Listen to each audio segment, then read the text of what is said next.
জিটিএর পদ ছাড়লেন Anit Thapa. জিটিএর chief executive পদ থেকে ইস্তফা দিলেন অনিত থাপা। আজই পদত্যাগ পত্র পেশ অনিত থাপার। আমাদের সঙ্গে পার্থপ্রতিম রয়েছেন প্রতিনিধি। পার্থপ্রতিম, তিনি সোশ্যাল মিডিয়াতে ঠিক কি লিখেছেন, কি কারণে তার ইস্তফা, কি বলছেন তিনি?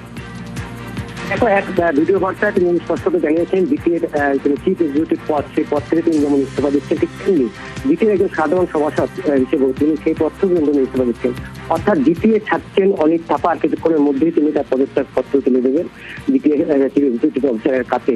কিন্তু তার আগে সবচেয়ে বড় খবর, এবং আমরা জানি যে গতকালই তার সঙ্গে দাঁড়িয়ে মঞ্চ থেকে রাজ্যের মুখ্যমন্ত্রী শুভেন্দু অধিকারী স্পষ্টত ঘোষণা করেছিলেন জিটিএতে একাধিক অভিযোগ উঠেছে জিটিএর বিরুদ্ধে। শুধু শিক্ষক শিক্ষিকা নিয়োগ দুর্নীতি নয়, বিভিন্ন বিষয়ে ত্রাণ থেকে শুরু করে গত বছর যে বন্যা ধসের পরিস্থিতি তৈরি পাহাড়ে, সেই ত্রাণ থেকে শুরু করে বিভিন্ন ক্ষেত্রে একাধিক দুর্নীতির মামলা অভিযোগ উঠেছে। বিশেষ করে পাহাড়ে বিরোধীরা, অর্থাৎ গোর্খা জনমুক্তি মোর্চা, জিএনএস থেকে শুরু করে অজয় এডওয়ার্ডের দল, সকলেই কিন্তু একযোগে অনিতের বিরুদ্ধে এই অভিযোগ তুলেছিল।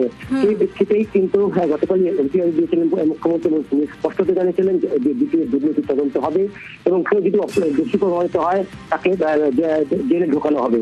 এবং তারপরে কিন্তু গতকালই আমরা দেখছি। ধন্যবাদ পার্থ।